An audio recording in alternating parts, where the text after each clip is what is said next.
के लिए ब्रोशर दिखा सकते हैं, कंपनी के कॉन्ट्रैक्ट दिखा सकते हैं।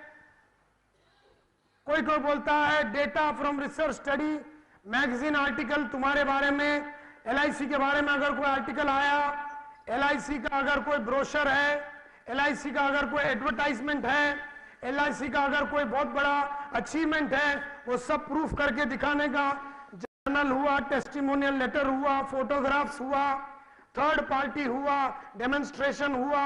मेरे पास बहुत सारे लेटर्स है, मेरे पास बहुत सारे लेटर्स है, कम से कम 100 लेटर्स है, 100 लेटर्स है मेरे पास। मेरे सभी कस्टमर्स का अलग अलग कंपनियों का लेटर है। अगर किसी ने मुझसे पूछा कि मेरे को तुम पे भरोसा नहीं है, मैंने तो स्मार्ट कंसल्टेंसी के बारे में सुना नहीं है, हमने तो तुम्हारे बारे में कभी सुना नहीं है, ऐसा अगर किसी ने हमसे कहा तो फटाफट हम उसको एक एक करके प्रूफ निकाल के दिखाते हैं, एक एक कंपनी का प्रूफ निकाल के दिखाते हैं। हम उसको बोलते हैं सर महिंद्रा एंड महिंद्रा हमारे बारे में ये बोलता है, हुंडई हमारे बारे में ये बोलता है सर, एशियन पेंट्स हमारे बारे में ये बोलता है सर, सोनी हमारे बारे में ये बोलता है सर, ब्लोप्लास्ट हमारे बारे में ये बोलता है, गल्फ ऑयल हमारे बारे में ये बोलता है, सोडेक्सो पास हमारे बारे में ये बोलता है, BPL हमारे बारे में ये बोलता है, दुनिया का सबसे बड़ा पैकेजिंग कंपनी ITW सिग्नोड हमारे बारे में ये बोलता है,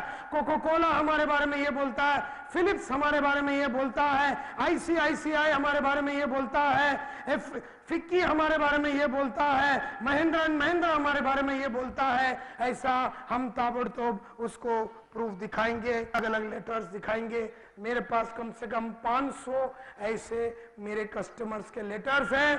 अगर किसी ने बोला तुम्हारा सर्विस अच्छा नहीं है तो हम उसको प्रूफ देंगे। अगर बोला क्लेम सेटलमेंट नहीं है, प्रूफ देंगे। अगर कोई बोलता मैं मरूंगा नहीं, जितने मरे हुए लोगों का फोटो दिखाएंगे।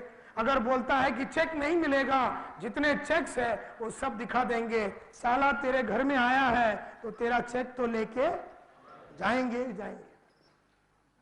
तुम्हें निकलना ही नहीं है वहां से। लेकिन ये सब चीजें मेरे ब्रीफकेस में और मेरे गाड़ी में होता है। मैं जब जाता हूं सेल्स कॉल में, ऐसा लगता है कोई वॉर को हिंदी में क्या बोलते हैं, युद्ध पे जा रहा हूं, क्योंकि युद्ध ही है। ये सब एक एक मेरे पास 3 डिफरेंट टाइप के थैली होते हैं, 3 डिफरेंट टाइप के ब्रीफ के। एक में सब वीडियो ये वो बुक बिक और इस तरह का टेस्ट में, एक में लैपटॉप ये वो, एक में बाकी सब चीजें जो अपने को सेल्स कॉल में लगेगा। क्योंकि अपने को क्वांटिटी नहीं करने का है कॉल का, क्वालिटी करने का है। 100 जन को मिलके 10 जन को नहीं बेचने का है, 10 जन को मिलके 10 जन को बेचने का है। टाइम बचाने का है, क्वालिटी वर्क करने का है, स्पीड बढ़ाने का है, अचीवमेंट बढ़ाने का है, लाइफ को एंजॉय करने का है, आगे बढ़ने का है। Handling indifference. इंडिफरेंस का मतलब है कि खड़ा नहीं करता है। The customer is satisfied with his existing product or the customer has no needs. बोलता है मेरे को इंश्योरेंस की जरूरत ही नहीं है, I am not interested in insurance. मला इंश्योरेंस घ्यायचेच नाही है, I am not interested in insurance.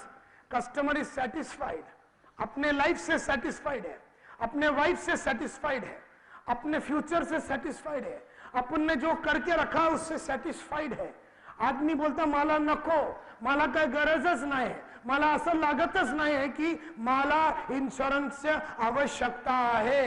याला म्हणतात इंडिफरन्स। इंडिफरन्स, आदमी खड़ा नहीं कर रहा है, आदमी खड़ा नहीं कर रहा है, आदमी खड़ा नहीं कर रहा है।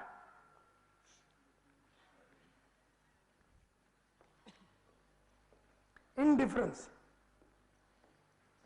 उसको चाहिए ही नहीं, उसको नहीं चाहिए। जैसा किसी किसी को मेरा ट्रेनिंग नहीं चाहिए, I am not interested in Santosh Nair's training.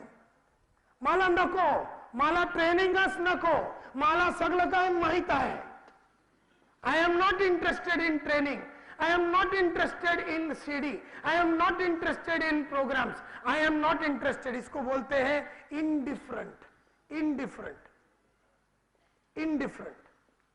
अब ये जो indifferent लोग होते हैं, बोलते हैं मेरे को इंश्योरेंस में इंटरेस्ट नहीं है. I am not interested. तो ऐसे लोगों को ये लोग ज्यादातर ना क्यों बोलते हैं? क्यों ना बोलते हैं लोग?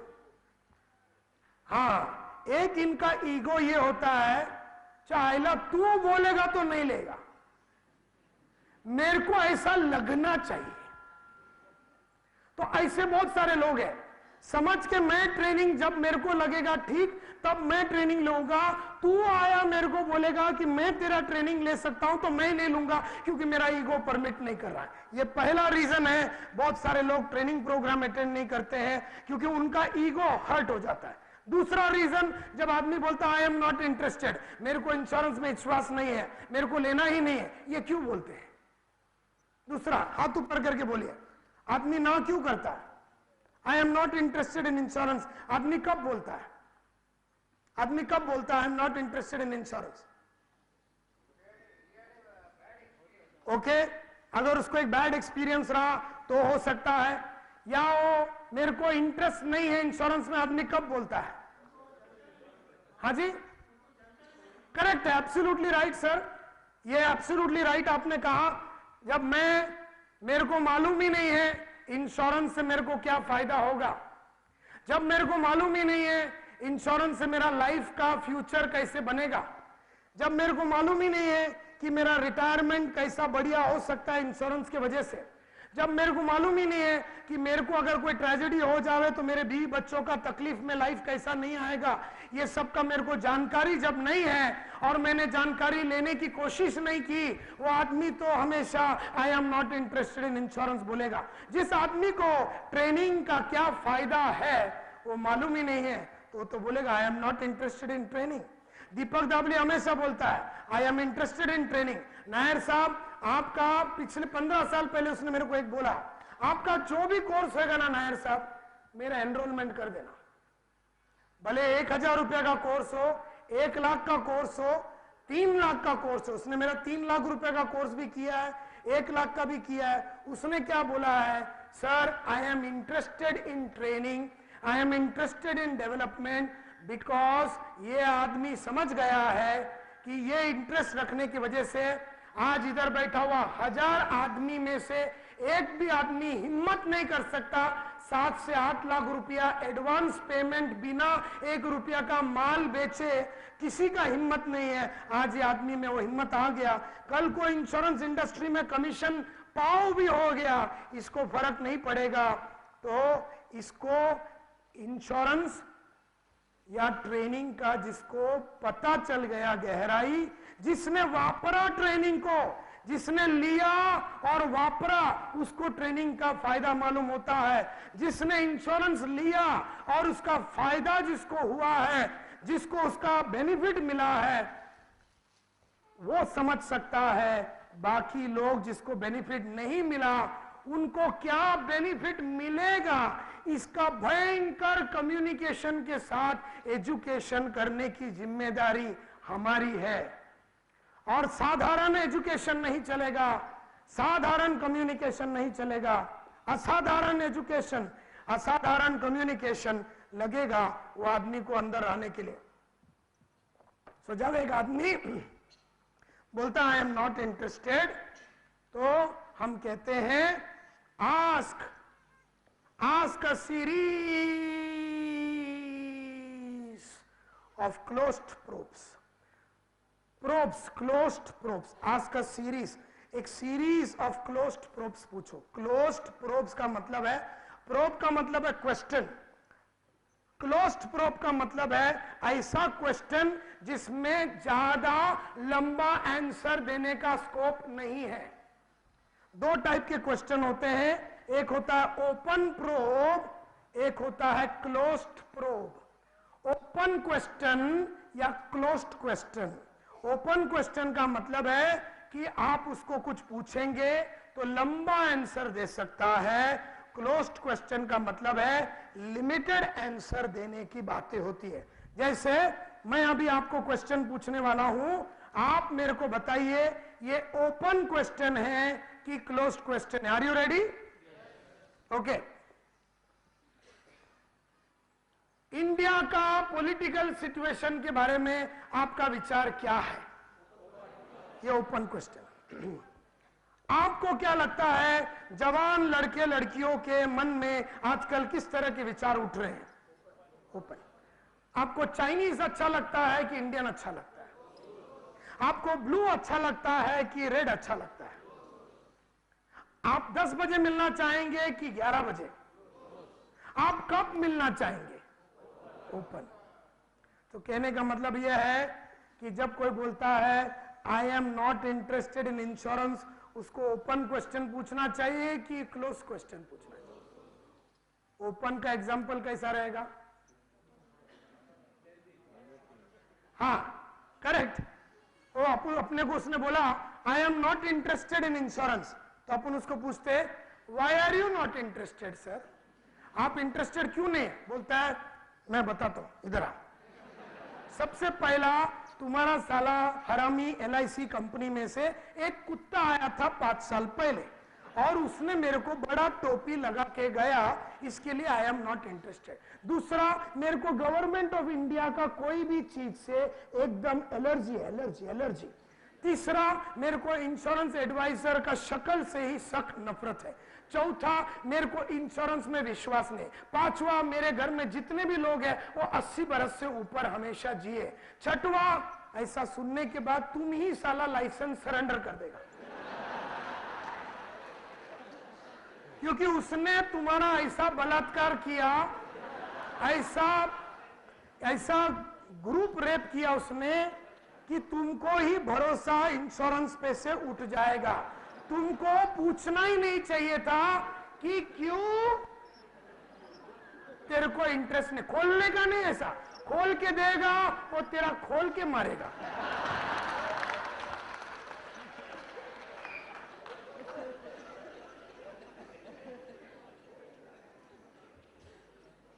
तो आदमी बोलता है I am not interested in insurance, तो अपन उसको सीरीज ऑफ क्लोज प्रोब पूछेंगे। एग्जाम्पल, वो बोलता है I am not interested in insurance. अपना जवाब क्या होना चाहिए? Sir, that is exactly the reason why मैं आज शाम को 4 बजे आपसे मिलना चाहता हूं, because I am sure that you are interested in the future of your life. I am sure you are interested in the security and safety of your children. I am sure you are interested in providing the best life and the best education to your wife and to your children, whether you are there or whether you are not there. I am sure you are interested in having a happy retired life. I am sure you would like to do wealth multiplication of all the money that you are having. I am sure that you would like to have a peaceful, progressive and very, very calm life, whether you have the support of your children or whether you don't have the support of your children. And therefore today in the evening at 4 o'clock, I would like to come and meet up with you to discuss about how you can multiply your wealth, how you can safeguard yourself against all the ups and downs and against all the tragedies in life. And today in the evening at 6 o'clock, when I come and explain to you the concept of insurance and the creation of income and the continuation of income and the conservation of income, I am sure in the evening at 6 o'clock, you will become interested. Sir, therefore 4 o'clock is okay or 6 o'clock is fine. ऐसा माल डालने का उसको। लेकिन मैंने फिर कहा सुबह, ऐसा मारने के लिए तुम्हारे पास भयंकर कम्युनिकेशन होना चाहिए। कितना दिन देता हूं ये बनाने के लिए? 30 दिन। काम करो इसके ऊपर। सच बोलता हूं 30 साल राज करोगे और मेरे को याद करोगे। मत काम, और अगर आपने काम नहीं किया तो आप रोज हारोगे। और फिर कभी कभी ऐसा कोई टुकड़ा फेंका उसने तो अपन लेके आ जाएंगे।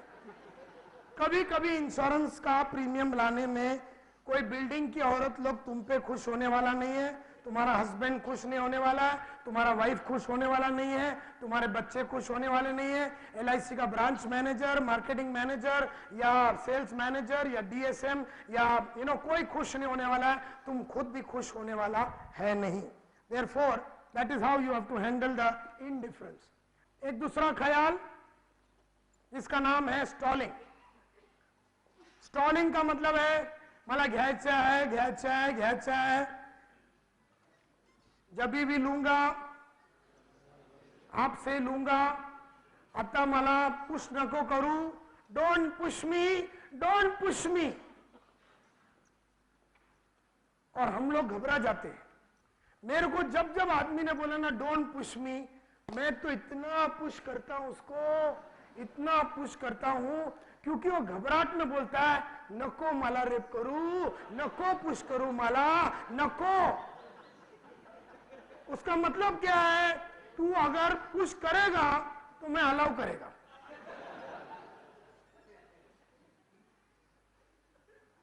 Are you with me? Therefore अपन तो पुश करेंगे, क्योंकि लाइफ में कोई चीज पुश किए बिना मिलता नहीं है। इंश्योरेंस को पुश करना पड़ेगा, बच्चों को पुश करना पड़ता है, बिहेवियरल चेंज लाने के लिए पुश करना पड़ता है। पुश तो अपन करने वाला है, पुश करना अपना परम सिद्ध अधिकार है। Swaraj is my birthright and I shall have it, Lokmanya Tilak बोला था। पुश करना is a birthright of a salesman and I shall have it, ये मैं बोलता हूं। तो जब कस्टमर बोलता है स्टॉलिंग, कस्टमर स्टॉल क्यों कर रहा है, बोलता ना आता नको, मी जरा विचार करून घेतो, let me think about it, I will take, I will buy, I will definitely buy from you, हम खरीदेंगे, ऐसा वो बोलता है। तो कहा जाता है, बड़े बुजुर्गों ने कहा है कि स्टॉलिंग कस्टमर 2-3 रीजन के लिए स्टॉल करता है। एक तो अगर आपका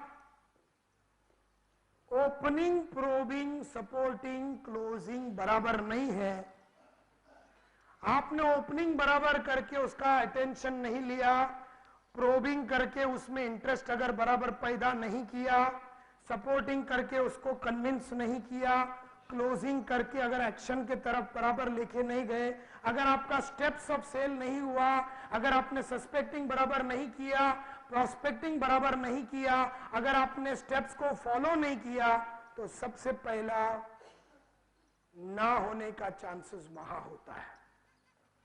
स्टॉलिंग जनरली होता है जब आदमी को तुमको मिलने के बाद मजा नहीं आया। स्टॉलिंग तब होता है जब आदमी तुमको मिलने के बाद उसको समझ में नहीं आया। स्टॉलिंग तब होता है जब आदमी तुमको मिलने के बाद उसका फ्यूचर के साथ उसका कनेक्शन नहीं हुआ। स्टॉलिंग तब होता है जब आदमी के माइंड में बात फिट नहीं हुआ इंश्योरेंस का, क्योंकि insurance is a product of the mind, in the mind, for the mind, and therefore उसको यहां पर जचा नहीं, तो उसके पास चारा क्या है? मी जरा इकडे विचार करून तुला सांगतो, मला जरा I want to think, I will think and get back to you, मैं जरा सोच के बताता हूं। सोचना इसलिए पड़ रहा है साला मेरे को, क्योंकि तूने मेरे को ऐसा समझाया ही नहीं कि सोचने की जरूरत ही नहीं पड़े। तूने मेरे को ऐसा समझाया ही नहीं कि सोचने का जरूरत नहीं पड़े। तेरे बताने में आनंद नहीं आया, तेरे बताने में एक्साइटमेंट नहीं था, तेरे बताने से 20 लाख देने की इच्छा नहीं हुई, देयरफॉर मजा नहीं आया। तेरे को मिलके, तेरी बातों को सुन के मजा नहीं आया, इसके लिए सोचना पड़ेगा। ये एक रीजन होता है स्टॉलिंग का। दूसरा रीजन, उसके मन में कोई डाउट है लेकिन बोलता नहीं है, यानी stalling customer is either indifferent और स्केप्टिकल, उसके मन में कोई स्केप्टिसिज्म है, कोई डाउट है और उसकी वजह से वो डाउट बोल नहीं पा रहा है। हो सकता है उसका दोस्त ने बोला एलआईसी के साथ कभी डील नहीं करना, सारे लोग पैसा ही नहीं देते टाइम पे, उसके मन में ऐसा किसी ने बोला आएगा लेकिन वो अपने को नहीं बोल रहा है, मन में रखा हुआ है। एंड देयरफॉर वो मन में रख के क्या बोलता, मला विचार करू दिया, मी तुम्हाला सांगतो, तुमचा कार्ड देऊन ते कार्ड दे के जाओ। लेकिन वो ये नहीं बोल रहा है कि मेरे को तेरे बारे में, तेरे खिलाफ कुछ सुना है हमने, लेकिन वो बता नहीं रहा।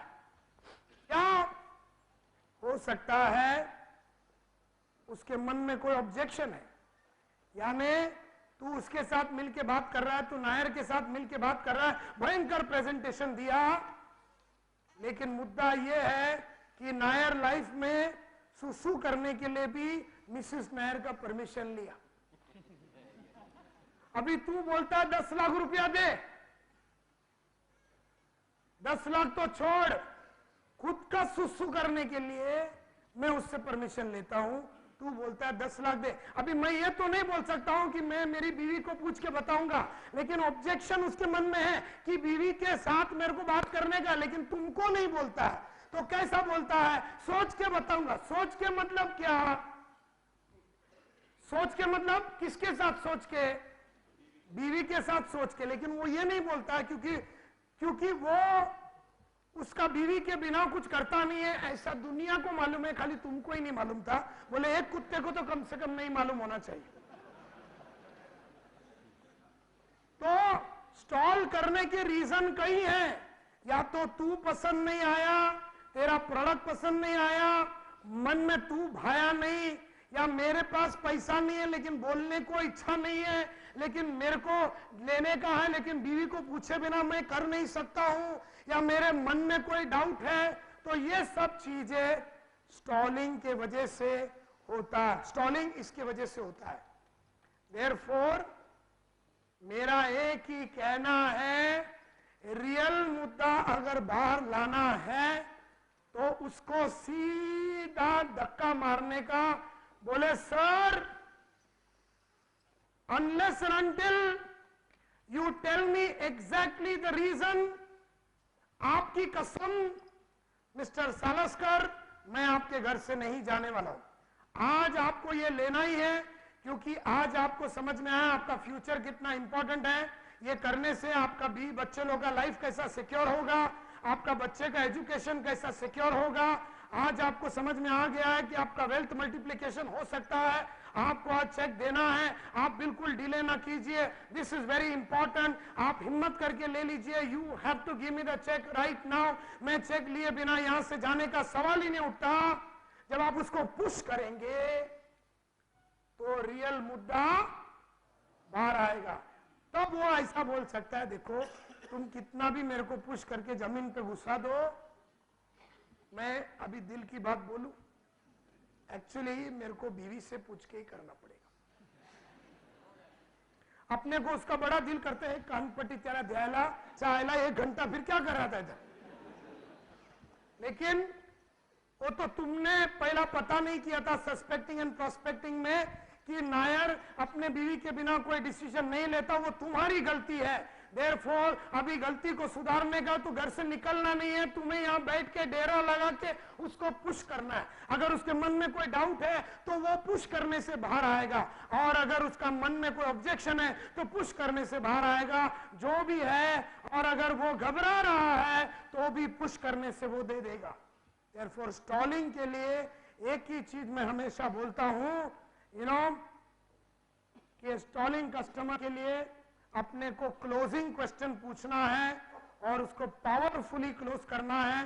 बोले सर कभी भी इंपॉर्टेंट चीजें को डिले नहीं करने का, ये जो डिसीजन है ये आपके फेवर में है, आपके वाइफ के फेवर में है, आपके लाइफ के फेवर में है, आपके बच्चों के फेवर में है, आपके फ्यूचर के फेवर में है, आपके वेलफेयर, आपका सेफ्टी किसी को पूछने की जरूरत नहीं है, कुछ करने की जरूरत नहीं है, आपको आज ही लेना है, इसमें कोई डाउट करने की जरूरत नहीं है, अभी आपको लेना है, ये आपको करना है, ऐसा आपको उसको पुश करना है और बिंदास बेशर्म होके बैठा रहने का।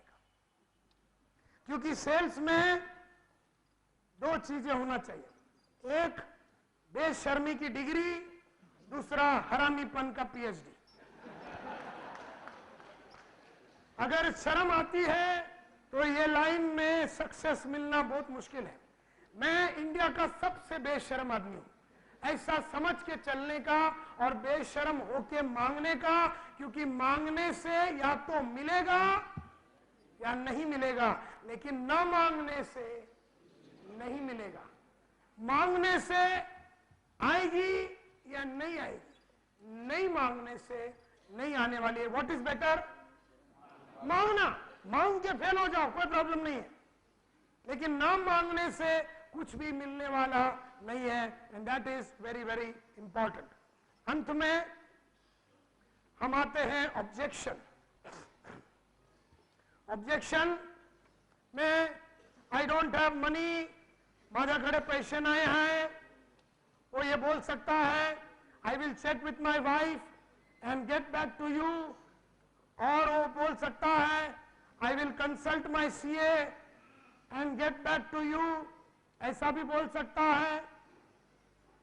कहते हैं अगर ऑब्जेक्शन को हैंडल करना है, अगर ऑब्जेक्शन को हैंडल करना है तो दो चीज करना पड़ेगा। नंबर 1, रिफ्रेश करो, ऑब्जेक्शन को पॉजिटिव बनाओ। जैसा स्केप्टिज्म के टाइम पे भी अपन ने नेगेटिव को पॉजिटिव बनाया, उसी तरह से ऑब्जेक्शन को भी नेगेटिव से पॉजिटिव। वो बोलता है माझ्याकडे पैसे नहीं है, सो रिफ्रेश करो, उसको पॉजिटिव बनाओ, एंड देन सेकेंड स्टेप है मिनिमाइज करो ऑब्जेक्शन को by giving them good features, advantages, benefits of your products. जैसा फॉर एग्जाम्पल आदमी बोलता है मेरे पास पैसा नहीं है, तो उसको रिफ्रेश करना है, मेरे पास पैसा नहीं है, ये नेगेटिव स्टेटमेंट है, इसको पॉजिटिव बनाना है अपने को। तो कैसा करेंगे? जब अपने को बोलता है मेरे पास पैसा नहीं है, तो अपन उसको बोलते हैं सर देयरफॉर आप ये बोल रहे हैं आपको रातों रात पैसे का बंदोबस्त करना पड़ेगा, am I right सर? और फिर उसको minimise the objection by stressing relevant benefits. तो सर वो बोलता है मेरे पास पैसे नहीं है, तो सर आप यही बोल रहे हैं आपको पैसे का बंदोबस्त करना पड़ेगा, am I right सर? तो पैसे का बंदोबस्त करो सर, क्योंकि आज आपके जीते जी अगर आपके पास पैसा नहीं है, आपका जीते जी अगर आपको इतना तकलीफ आ रहा है मेरे को एक थोड़ा पैसा देने के लिए, आपका जीते जी आपको थोड़ा सा पैसा देके अपना फैमिली को सिक्योर करने में अगर चैलेंज आ रहा है, आपका ना रहने से आपकी बीवी, आपके बच्चे लोगों को और उनके फ्यूचर में क्या क्या चैलेंज आएगा।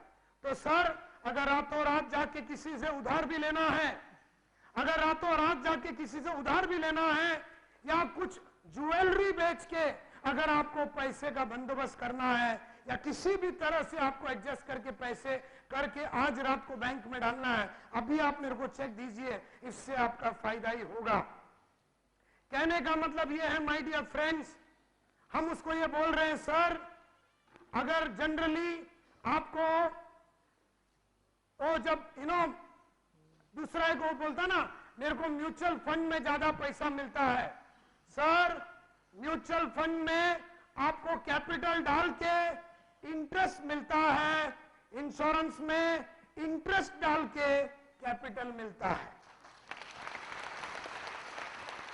म्यूचुअल फंड में या फिर फिक्स डिपॉजिट में मेरे को 10 लाख रुपया डाला तो मेरे को 10,000 रुपया इंटरेस्ट मिलेगा, इसमें तू 10,000 रुपया डाल तेरे को 10 लाख का कवर मिलेगा। तो कैपिटल दे के तेरे को इंटरेस्ट लेने से अच्छा है कि इंटरेस्ट दे के तू कैपिटल का बंदोबस्त कर। ये सब चीजें आज सुबह मैं गाड़ी में आते टाइम ये बुक में पढ़ रहा था, आई ऑब्जेक्ट करके, जो दावलिया साहब ने मेरे को दिया। इतनी बढ़िया बढ़िया बातें लिखा हुआ है। जब आदमी बोलता है मैं सीए को पूछ के बताऊंगा, तो अपन उसको ये बोलते हैं रिफ्रेश करने के टाइम पे, तो आप यही बोल रहे हैं ना मिस्टर नायर कि आप एक प्रोफेशनल एडवाइस लेना चाहते हैं। लाइफ में सर दो एडवाइजर की जरूरत होती है। एक फाइनेंशियल एडवाइजर जो कि आपका सीए है, जो आपने ऑलरेडी अपॉइंट कर दिया, तो मुझे बड़ी खुशी है। दूसरा लाइफ में होना चाहिए sir life adviser. Life adviser का काम है लाइफ के बारे में सोचना, आपके लाइफ में आने वाली चैलेंजेस के बारे में सोचना, आपके लाइफ के फ्यूचर के बारे में सोचना। फाइनेंशियल एडवाइजर आपका चार्टर्ड अकाउंटेंट, जब तक आप है, जब तक आपका बिजनेस है, जब तक आपका बिजनेस चल रहा है, वो आपको बिल करेगा, आपको एडवाइस देगा। लेकिन आपका चार्टर्ड अकाउंटेंट आपका बच्चों का फ्यूचर के बारे में, आपके फ्यूचर के बारे में, आपका रिटायरमेंट के बारे में, आपके लाइफ में आने वाले अनसर्टनिटीज और ट्रेजेडीज, अप्स एंड डाउन्स के बारे में, आपका मल्टीप्लिकेशन ऑफ वेल्थ के बारे में, ये एक फाइनेंशियल एडवाइजर नहीं, ये एक लाइफ एडवाइजर ही सोचेगा। और मैं एक लाइफ एडवाइजर हूं, आपने ऑलरेडी एक फाइनेंशियल एडवाइजर को अपॉइंट किया, आपको दोनों की जरूरत है। लेकिन सर मेरे ख्याल से ये डिसीजन अभी आपको इसलिए लेना पड़ेगा क्योंकि मेरे ख्याल से ना ही आपको एक फाइनेंशियल एडवाइजर, ना ही आपको एक लाइफ एडवाइजर की जरूरत है। आपको सिर्फ ये सोचना है, क्योंकि लाइफ सर आपकी है, वाइफ आपकी है, बच्चे आपकी है, फ्यूचर आपका है, वेल्थ आपका है, उसका मल्टीप्लिकेशन का जिम्मेदारी भी आपका है। आज आप जब नहीं रहेंगे तो आपकी वाइफ जो है, आप जब नहीं रहेंगे, आपका जो वाइफ जो है, जब आपको कुछ हो जावे तो आपकी वाइफ को फिजिकल पेन जो होगा, आपके ना रहने की वजह से जो फिजिकल पेन होगा वो तो वक्त संभाल लेगा, जो मेंटल पेन होगा वो भी आपकी वाइफ संभाल लेगी, जो साइकोलॉजिकल पेन होगा, जो इमोशनल पेन होगा, वो भी वक्त के साथ वो संभल जाएगी। लेकिन जब फाइनेंशियल ट्रेजेडी और फाइनेंशियल पेन होगा, वो बिखर जाएगी, आपके बच्चे बिखर जाएंगे, संतुलन बिगड़ जाएगा। ये सब चीजों का बंदोबस्त करने का जिम्मेदारी भी आपका है, फ्यूचर आपकी है, वाइफ आपकी है, उसका दर्द भी आप समझते हैं, बच्चे आपके हैं, उनका दर्द भी आप समझते हैं। तो देयरफॉर सर इसमें ना मेरा ना किसी का इन्वॉल्वमेंट का जरूरत नहीं, किसी का नहीं। आप अपना दिमाग लगा के, दिल लगा के अभी डिसीजन लीजिए सर, 30 लाख रुपए का चेक अभी दीजिए और लाइफ को और फ्यूचर को सिक्योर बनाइए। You know what I am trying to tell you, my dear friends, I am not an insurance salesman. मैं कल जाऊंगा एशियन पेंट्स को पढ़ाने को, 3 दिन के बाद मेरा प्रोग्राम है सेंट गोबेन ग्लास में। थोड़ा दिन पहले the CEO of all the CEOs and vice president HSBC उनको पढ़ा रहा था। थोड़ा दिन पहले टाटा हाउसिंग को घर बेचने को सिखा रहा था। मेरा काम नहीं है, लेकिन मेरा इस प्रोफेशन से मेरे को कमिटमेंट है। मैं ट्रेनर हूं, मुझे नॉलेज की जरूरत है। मेरे घर में आओ, आपको मिनिमम 1000 बुक्स मिलेंगे और कम से कम 1000 ऑडियोस मिलेंगे। इंश्योरेंस इंडस्ट्री के ऊपर मेरे पास मिनिमम 100 बुक है। इंश्योरेंस के ऊपर करीबन 300 सीडियां मेरे पास है।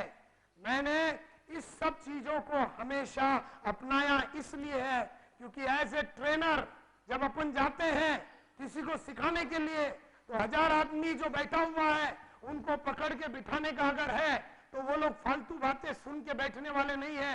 कुछ दिल की बात करे, कुछ दिमाग की बात करे, कुछ रियल बात करे तो वो लोग बैठेंगे।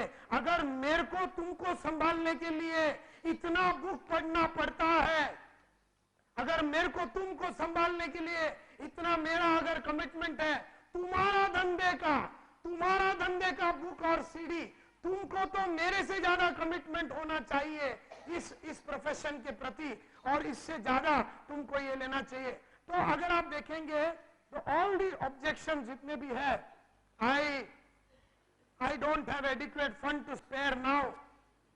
Sir, you must organize for the funds right now, because when you are alive and you do not have the funds to spare, how will your children and your wife and your future be taken care of without you?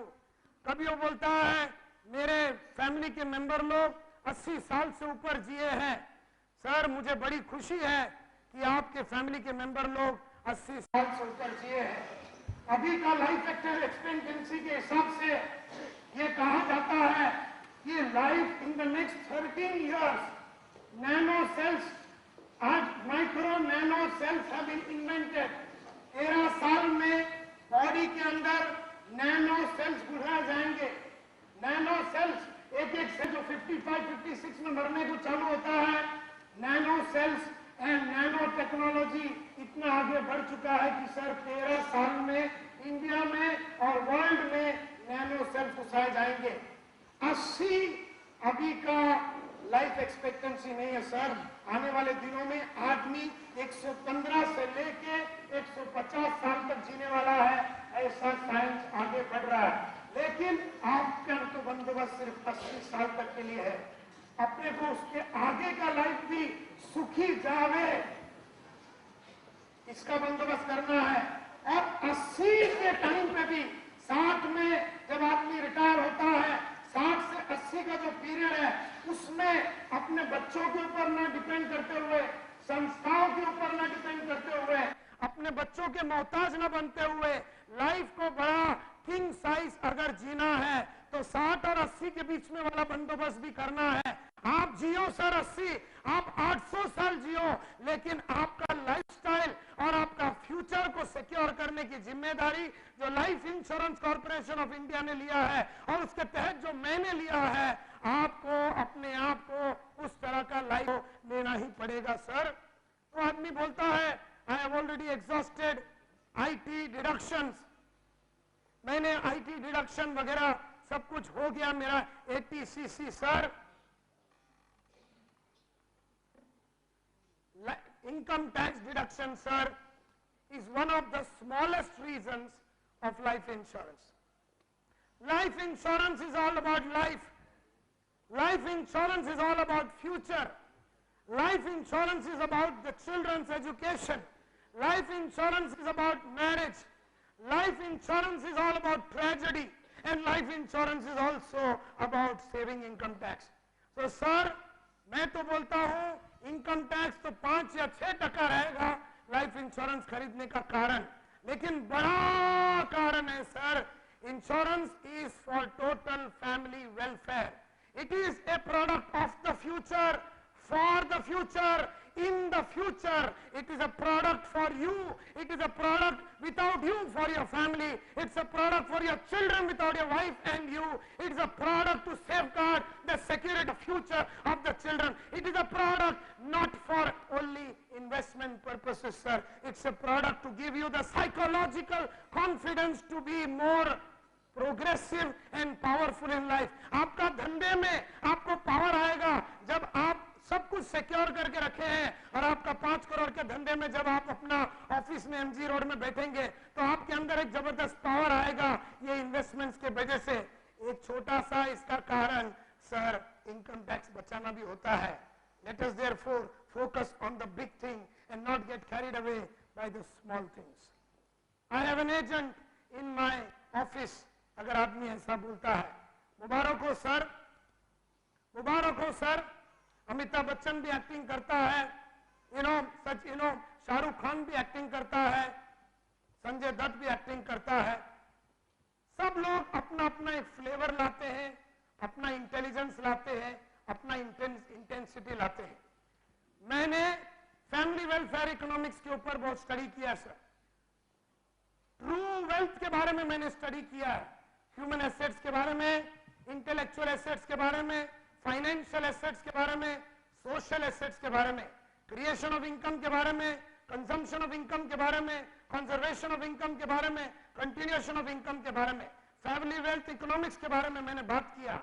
मेरा जो तजुर्बा है sir of dealing with high class customers, progressive customers, मेरा तजुर्बा वो आजमाने का आपका टाइम आ गया है। आज शाम को आप मेरे को मिल के देखिए, आप मेरी बातों को सुन के देखिए, विचारों को परख के देखिए, मेरे अंडरस्टैंडिंग को समझ के देखिए। आपका निश्चिंत रूप में एक नया विचार, एक नया सोच, एक नया कमिटमेंट इंश्योरेंस के प्रति आएगा। तो therefore सर, आज शाम को मैं आपको 5 बजे मिलना चाहता हूँ। कस्टमर बोलता है my wife will start working if anything happens to me. अगर ये बात सच है सर, तो आप कभी ऑफिस नहीं जाते और आपके वाइफ को भेज देते। The fact of the matter is, आज के तारीख में आप जा रहे हैं नायर साहब, तो 5 लाख रुपया आप दिन का कमाते हैं। मिसेस नायर जाएगी, जो आपने खुद कहा कि एक जमाने में ग्रेट ईस्टर्न शिपिंग कंपनी में काम करती थी, मिसेस नायर जाएगी तो 5 लाख रुपया दिन का कमाया नहीं जा सकता है, में भी 50,000 रुपया कमाया जा सकता है। उनका तजुर्बा अलग है, उनका सोच अलग है।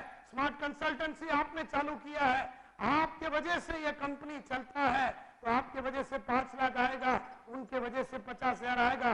लेकिन आज के जो खर्चे जो आपने बांध के रखे वो 5 लाख के हिसाब से है। एंड देयरफॉर आपका खर्चा आपका पर्सनैलिटी को लेके अगर हुआ है, तो आपका सेफ्टी और सिक्योरिटी और इंश्योरेंस भी आपके पर्सनैलिटी के हिसाब से ही होना चाहिए। And that is the reason आज शाम को 5 बजे मैं आपसे मिलना चाहता हूं। Customer can say your returns are very very low, आपका रिटर्न बहुत लो है।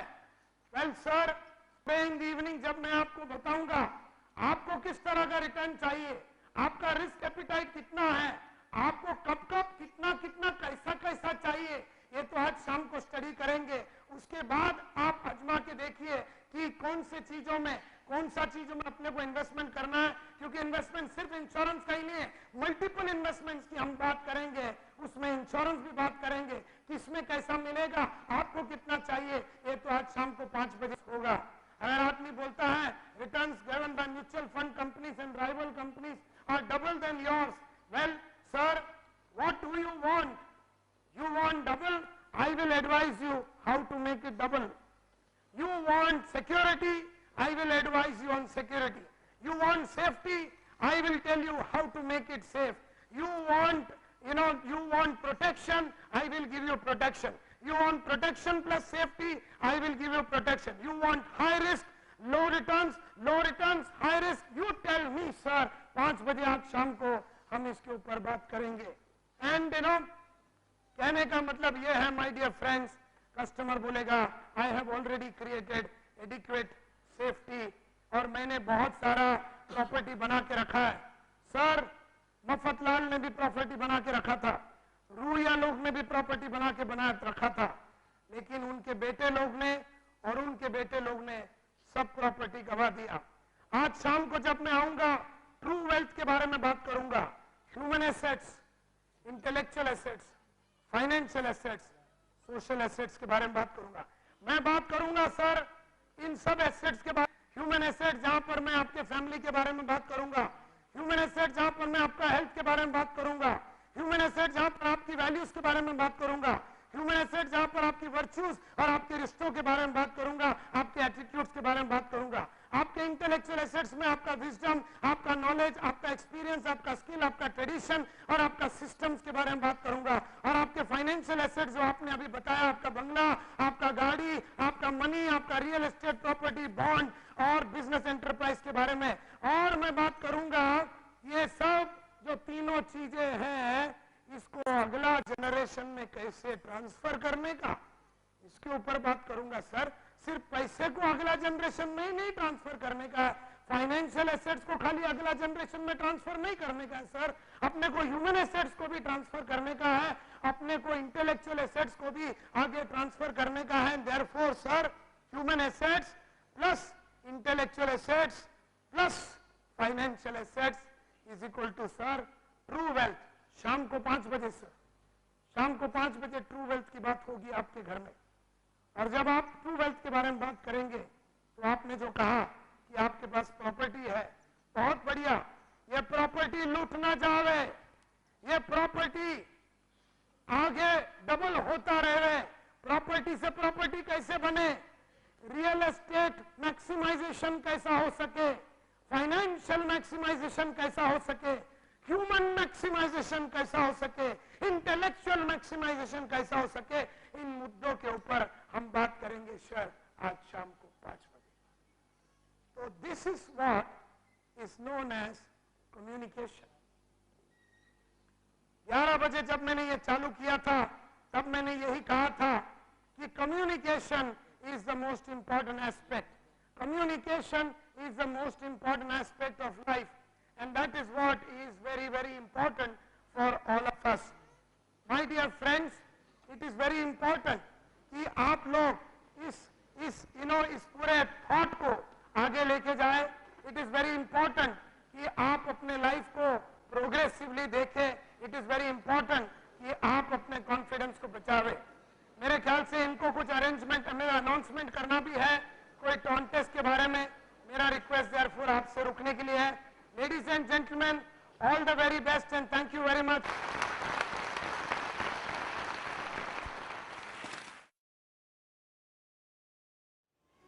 Welcome to the world of SMART. My name is Santosh Nair. I am the Chairman and Chief Mentor of SMART Training and Consultancy Services. We are a dedicated entrepreneur solutions providing company. Everything that an entrepreneur requires at different stages in his life, we as an organization provide it in the form of education, training, coaching, counseling and different forms, audios, videos in Hindi, English.